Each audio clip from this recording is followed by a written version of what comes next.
दोस्तों आदाब, मेरा नाम सलीम आज़ाद है और आप देख रहे हैं यूट्यूब चैनल ग्लोबल बाउंड्री। आज के इस वीडियो में हम बहुत तरह की बातें करने वाले हैं, ख़ासतौर से ड्रग्स से संबंधित। लेकिन शुरुआत यहाँ से करते हैं कि बाप बायजूस लर्निंग ऐप का एडवर्टीजमेंट कर रहा है, प्रचार कर रहा है, उसमें पढ़ने लिखने की बातें करता है और बेटा ड्रग्स के मामले में गिरफ्तार है। जी हाँ, शाहरुख खान और आर्यन खान। पूरी डिटेल आपको बताएंगे। आपको बता दें कि ये घटना दरअसल 2 अक्टूबर गांधी जयंती के मौके पर हुई थी, लेकिन उसके बाद से बहुत तरह के डेवलपमेंट सामने आए। हम वेट कर रहे थे और देखना ये चाह रहे थे कि दरअसल इस घटना का पूरा अंत क्या निकल कर सामने आता है, किस तरह की डेवलपमेंट सामने आती है इस पूरी स्टोरी में। आपको बता दें कि शाहरुख खान के बेटे आर्यन खान और उनके 9 अन्य दोस्तों की जो एनसीबी की कस्टडी है वो 7 अक्टूबर को खत्म हो जाएगी और उसके बाद देखा जाएगा कि उनके खिलाफ किस तरह के चार्जेस फ्रेम होते हैं।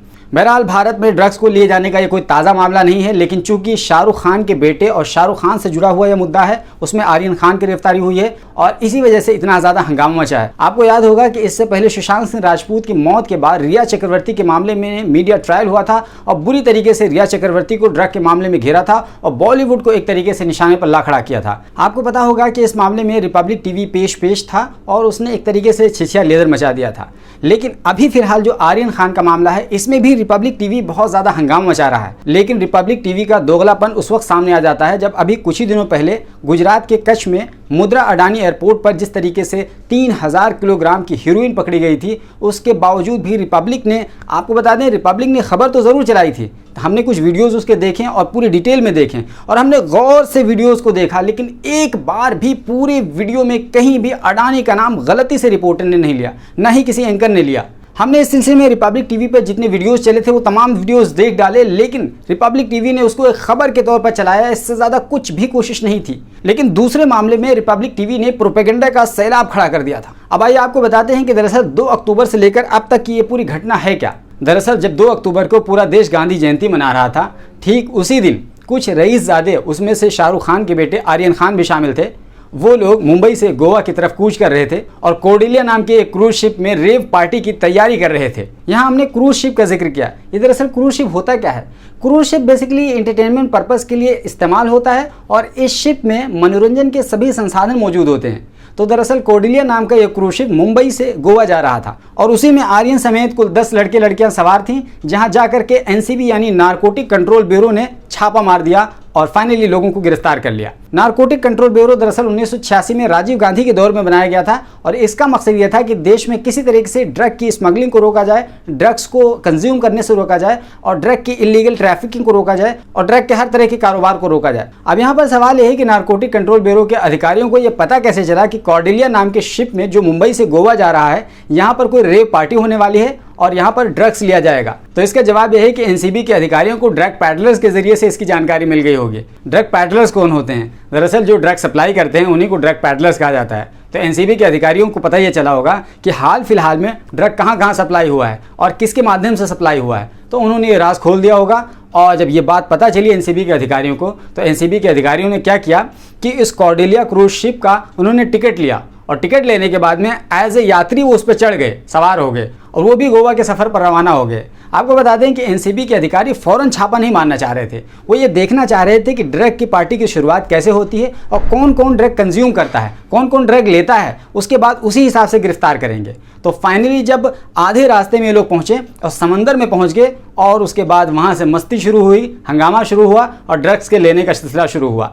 उसके बाद में एनसीबी के अधिकारियों ने लोगों को अरेस्ट करना शुरू कर दिया, तलाशी लेनी शुरू कर दी और जब तलाशी लेनी शुरू कर दी उसके बाद लोगों के कान खड़े हो गए और जब आर्यन तक पहुँचे यानी शाहरुख खान के बेटे तक पहुँचे तो उसके बाद में उसी के एक दोस्त ने कहा, आपको पता है ये कौन है? तो अधिकारियों को इससे कोई फर्क नहीं पड़ता, आप सलमान खान के बेटे हों, शाहरुख खान के बेटे हों, आमिर खान के बेटे हों, चाहे जिसके भी बेटे हों, माफ़ कीजिएगा सलमान खान के कोई बेटा नहीं है। तो कुल मिलाकर ये कहें कि अधिकारियों ने आर्यन समेत 9 अन्य लोगों को डिटेन कर लिया। अभी गिरफ्तार नहीं किया, गिरफ्तार अगले दिन किया गया था। बहरहाल जब एनसीबी के अधिकारियों ने इन लड़के और लड़कियों को डिटेन कर लिया, उसके बाद क्रूज शिप के पायलट को कहा कि आप मुंबई वापस ले चलो। बहरहाल उनको मुंबई वापस लाना पड़ा और फाइनली मुंबई के ग्रीन टर्मिनल पर दोबारा से उसको चेक किया गया और उसके बाद में उनकी मेडिकल जांच हुई। मेडिकल जांच होने के बाद में उन तमाम चीज़ों की चेकिंग की गई और फाइनली इन लोगों के पास से कितना बरामद हुआ है और किस तरह की चीज़ें बरामद हुई हैं। तो दरअसल जिस तरीके से डाटा मिला है उसके अनुसार 13 ग्राम कोकीन बरामद हुआ है, 21 ग्राम चरस और 22 पिल्स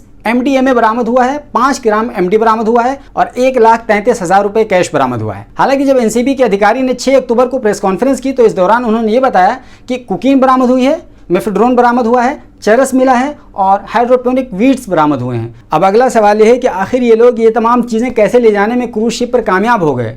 हालांकि क्रूज शिप पर एंट्री से पहले आपको बता दें कि एक वेलकम कार्ड दिया जाता है और उस कार्ड में ये लिखा रहता है कि आपको ये करना है या नहीं करना है। वो तमाम उसके टर्म एंड कंडीशंस लिखी रहती हैं, डूज एंड डोंट्स लिखे रहते हैं। उसके बावजूद भी ये तमाम लोग कैसे लेके चले गए? तो इसका जवाब यह है कि कुछ लड़के धुरंधरों ने अपने अंडरवियर में कैरी किया, लड़कियों ने अपने सैनिटरी पैड में उसको कैरी किया और कुछ लोगों ने अपने व्हील में कैरी किया। तो कुल मिलाकर इस तरीके से ले जाने में कामयाब हो गए।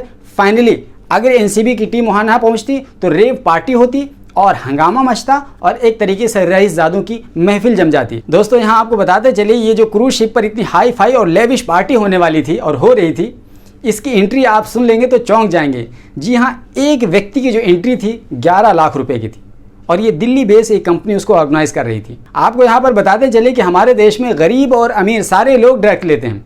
अलबत्ता गरीब लोगों के ड्रग लेने का तरीका अलग होता है, अमीर लोगों के ड्रग लेने का तरीका अलग होता है। गरीब लोग कैसे? उनकी शुरुआत खैनी से होती है, चाहे वो चैनी वाली खैनी हो या नॉर्मल खैनी हो। उसके बाद वो बीड़ी पर आ जाते हैं, थोड़ा और अमीर हुए तो सिगरेट पर आ जाते हैं, कच्ची दारू पर आ जाते हैं, पक्की पर आ जाते हैं, थोड़ा और अमीर हुए तो अंग्रेजी वाले पे आ जाते हैं, विस्की और वोडका पर आ जाते हैं और उसके बाद जब बहुत ज़्यादा अमीर हो जाते हैं, यानी जब दौलत की अति हो जाती है, तब ड्रग्स पर आते हैं। और जब ड्रग्स की कैटेगरी में जाते हैं तो बहुत तरह के ड्रग्स सामने आ जाते हैं, कई तरह के ड्रग्स। हमने आज से लगभग 6 साल पहले एक छोटी सी फिल्म बनाई थी, 11 से 12 मिनट की एक शॉर्ट फिल्म होगी, हमने अपने साथियों के साथ मिलकर के बनाई थी। उस फिल्म में हमने एक ड्रग पैडलर का रोल प्ले किया था, ड्रग सप्लाई करने वाले का। मैं खुद उसमें एक प्ले कर रहा हूँ रोल। और उसमें एक दानिश नाम का हमारा एक साथी था, वो एडिक्ट था और एक तरीके से बहुत ही होनहार स्टूडेंट था और एडिक्शन की वजह से वो सुसाइड कर लेता है अंत। तो कुल मिलाकर के हमने ये मैसेज देने की कोशिश की थी उसमें कि बुरे काम का बुरा अंत होता है। लेकिन उसमें उस दौरान हमने बहुत कुछ रिसर्च किया, समझने की कोशिश की और ये हमें ये समझ में आया कि ड्रग्स कैसे कैसे लिया जाता है, ड्रग्स किस तरीके से लोग लेते हैं। और ये बात जान करके आपको हैरानी होगी कि हमें पहली मरतबा ये बात समझ में आई कि ड्रग्स के लेने के भी कई फॉर्म होते हैं। कुछ लोग पाउडर के फॉर्म में सूंघते हैं और कुछ लोग टिक्की के फॉर्म में खाते हैं और यहाँ तक कि पार्टियों में इस तरीके से ड्रग्स भी लिया जाता है कि बलून्स में जो हवा भरी जाती है वो ड्रग वाली हवा भरी जाती है और फाइनली पार्टियों में लोगों को बलून डिस्ट्रीब्यूट कर दिए जाते हैं, गुब्बारे डिस्ट्रीब्यूट कर दिए जाते हैं और फिर उसके बाद में चुपके से कोने में जा करके वो गुब्बारे की हवा नाक में से सूंघते हैं। तो ये भी ड्रग लेने का तरीका। उस दौरान हमने फिल्म की रिसर्च के दौरान कई तरह की चीज़ों की स्टडी की और ड्रग्स के बारे में बहुत कुछ पढ़ने का मौका मिला, समझने का मौका मिला। तो हमको समझ में आया कि ड्रग्स कैसे कैसे होते हैं और किस किस प्रकार से ड्रग्स बनते हैं, कहाँ कहाँ ड्रग्स बनते हैं दुनिया में, और इसके अलावा ड्रग्स लेने के क्या क्या तरीके हैं, किन किन फॉर्म में ड्रग्स लिए जा सकते हैं।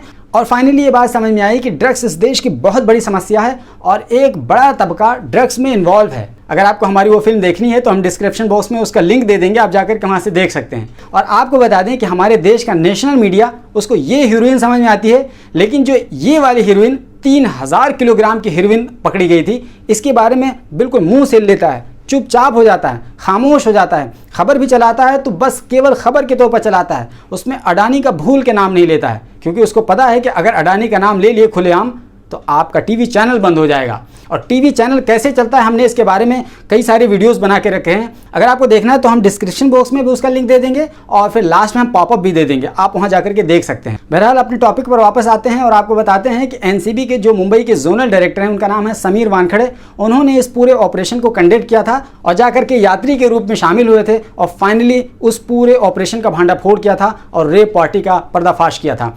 अब ये देखने वाली बात ये होगी कि क्या इनकी गिरफ्तारी के बाद इनके खिलाफ किस तरह के चार्जेस फ्रेम किए जाएंगे। अगला सवाल यही है कि दरअसल अगर इनके खिलाफ चार्जेस फ्रेम किए गए और इनका जुर्म साबित हो गया तो इनको कितने दिनों की सज़ा दी जाएगी। तो इसके जवाब में आपको बताते चलें कि NDPS एक्ट 1985 सेक्शन 8C के तहत उनको सज़ा दी जाएगी और उनको 3 कैटेगरी में सज़ा दी जाएगी। पहली सज़ा ये होगी कि अगर स्मॉल क्वांटिटी में है, यानी बहुत कम मिकदार में है, तो फिर उनको 6 महीने की सज़ा हो सकती है। लेकिन अगर स्मॉल से ज़्यादा है, यानी मीडियम कैटेगरी में आ जाएगा, तो 6 महीने से लेकर के 10 साल की सज़ा हो सकती है और 1 लाख रुपए का जुर्माना भी हो सकता है। और अगर मीडियम से ज़्यादा है तो उसको कमर्शियल कहा जाता है। जिस तरीके से गुजरात के कच्छ में मुद्रा पोर्ट पर पकड़ी गई है 3000 किलोग्राम की हीरोइन पकड़ी गई है, तो वो कमर्शियल की कैटेगरी में चला जाएगा। अगर उस तरह का कोई दोषी पाया जाता है तो उसको 10 साल से लेकर के 20 साल तक की सज़ा हो सकती है। आपको बता दें कि शाहरुख खान के बेटे और उन तमाम लोगों का जो मामला है वो मीडियम रेंज में आएंगे और उनको 6 महीने से लेकर के 10 साल की सज़ा हो सकती है। आपको यहाँ पर बताते चलें कि ये सज़ा तब होगी जब पूरी तरीके से आज़ादाना तौर पर एनसीबी काम करेगा तब। लेकिन अगर पैसा काम कर गया, ओहदा काम कर गया, रसूख काम कर गया, तो ये तमाम तरह के सज़ाएँ जो हैं वो टाइम फिश हो जाएंगी, ख़त्म हो जाएंगी, इसका कोई मतलब नहीं रह जाएगा। देखने वाली बात ये होगी कि क्या आर्यन को और उनके साथियों को सज़ा होगी या फिर उन्हें बरी कर दिया जाएगा। Alpha hospital and trauma centre, engineering college चौराहा, सीतापुर रोड, लखनऊ।